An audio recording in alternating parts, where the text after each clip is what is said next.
L'art du trash talk est présent dans n'importe quelle discipline sportive, que ce soit dans le foot, dans le MMA, et même au championnat du monde de fléchettes. Mais là où le trash talk est roi, c'est évidemment en NBA.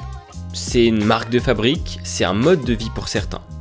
Pourtant, depuis quelques années, la NBA est beaucoup moins fan quand ça se chambre sur le terrain.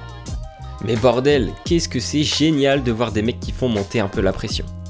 Si dans les plus grands trash talkers de l'histoire, on peut citer Larry Bird, Gary Payton ou encore Kevin Garnett, un nom que vous connaissez tous savait aussi ouvrir sa bouche, Michael Jordan.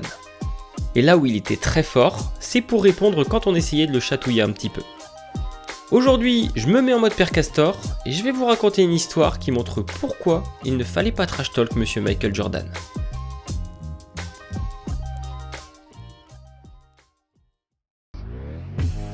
Avant de parler directement de cette histoire, il faut que je vous donne un petit peu de contexte sur comment on a pu en arriver là. 18 mars 1995, I'm back. Après quasi 2 ans d'absence et quelques matchs de baseball, Michael Jordan sort enfin de la retraite et c'est toute la conférence Est qui se met à trembler. Bah oui, forcément, sans lui, les Bulls étaient un petit peu moins convaincants et ça a laissé de la place aux Knicks ou au Magic pour émerger. Mais là, avec le retour de Sa Majesté, ça change absolument tout.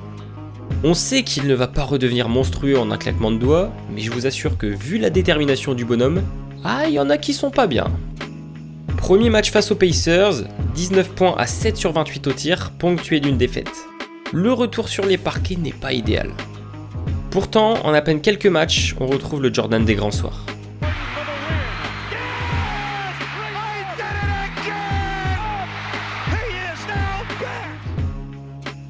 Panier de la gagne face aux Hawks, 55 points pour assommer les Knicks au Garden. On préchauffe tout doucement pour celui qui porte désormais le 45. Pour parler de l'aspect hors terrain, même lorsque Jordan se trouvait loin du basketball, c'est toujours la folie au niveau des sneakers. La Jordan 9, la Jordan 10 qui sont sortis en novembre 93 et durant la saison 94-15 ont été des cartons. Mais ce n'est sans doute rien comparé à la Air Jordan 11 Concorde. Adorée par Michael et peut-être même encore plus par les fans. C'est l'une des paires les plus mythiques de tous les temps et c'est cette paire qui va être à l'origine d'un moment historique. Bon, on reprend vite fait, la saison se passe, Jordan revient bien et lors du premier match des demi-finales de conférence face au Magic, Jordan débarque tout frais avec ses fameuses Jordan 11 au pied. La paire est à peine en cours de production, autant vous dire que les gens sont encore loin de pouvoir l'acheter. Chez Nike et le créateur de la chaussure, on est en stress total. Les deux ont eu beau déconseiller à Jordan de les mettre en match, pourtant, contre toute attente, Izzy Ernest se pointe tranquille avec les chaussures à ses pieds. Non seulement il va les mettre, mais il prendra aussi 5000 $ d'amende car il ne respecte pas le dress code de la NBA. Ouais, à l'époque tu dois mettre des chaussures blanches à domicile et des noires à l'extérieur. Mais bon, qui de mieux que lui pour casser les codes? Donc jusque là c'est simple, Jordan ne finit pas champion en 95, personne n'a pu se procurer la paire, et on arrive tout au début de l'exercice 1995-1996.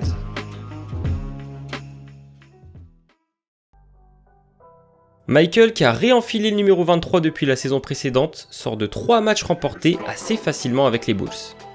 L'équipe aborde donc assez sereinement ce match contre Cleveland, mais quelqu'un assis au premier rang ce soir-là a très envie de venir provoquer le triple champion NBA. Mon gars, tu devrais savoir pourtant que c'est une mauvaise idée. Depuis 1989, le constat entre les deux équipes est sans appel. 13 victoires pour les Cavs, 29 pour les Bulls, dont 2 buzzer beaters de Jordan pour terminer des séries de playoffs. The inbounds pass comes into Jordan. Here's Michael at the foul line. A shot on Elo. Good! The Bulls win! They win it! Set the Cleveland Cavaliers. Michael Jordan hits it at the foul line. 101 to 100. 4, 3, 2, 1. Let's fly. Sunday! Bulls win again! Clairement, c'est l'une des victimes préférées du numéro 23. Pourtant, quelques mois auparavant, Jordan a manqué son tir de la gagne face à ces mêmes Cavs. Allez, si on veut être gentil, on dira que c'est parce qu'il n'était pas en rythme. Tout ça, je vous le dis, Michael ne l'a pas oublié, loin de là, et il compte bien se venger des moqueries subies quelques mois plus tôt.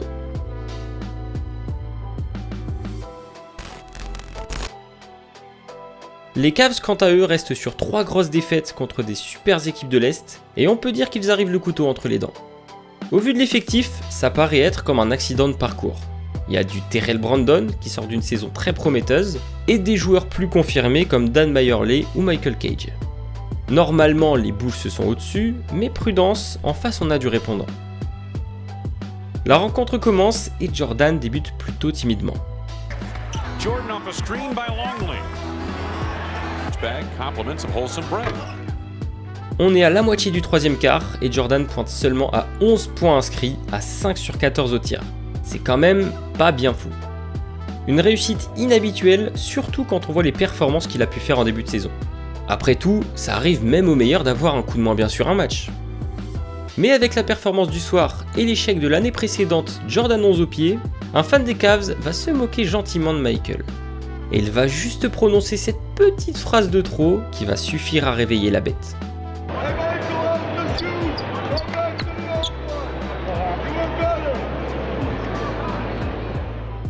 Ah, croyez-moi, il va regretter son affront. À partir de ce moment-là, c'est un autre Jordan qui se trouve sur le terrain.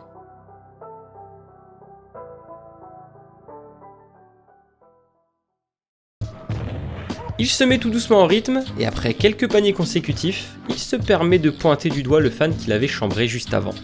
Comme pour dire, tu m'as mal parlé, moi je te montre qui est le patron.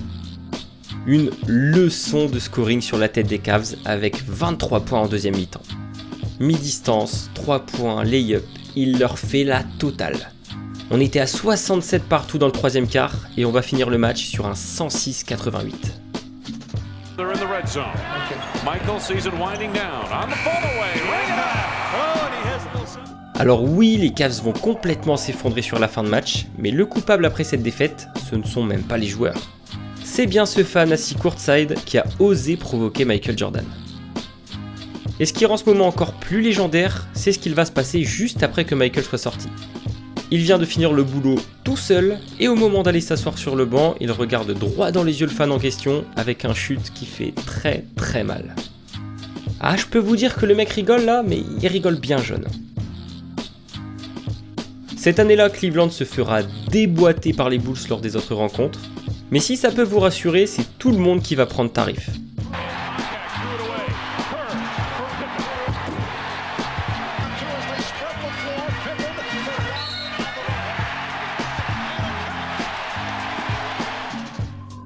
Michael va emmener les Bulls vers un nouveau titre après une saison à 72 victoires.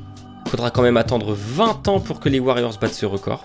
Et à titre individuel, Jordan c'est MVP de saison régulière, MVP du All-Star Game, MVP des finales, tout ça avec au pied des Jordan 11. Voilà, j'espère que cette vidéo vous aura plu. Le format était un peu plus court que d'habitude, mais j'ai entendu parler de cette histoire que très récemment et je me suis dit que beaucoup d'entre vous ne devaient pas la connaître. Restez à l'affût parce que j'ai une très grosse vidéo qui risque d'arriver prochainement. Sur ce, ciao.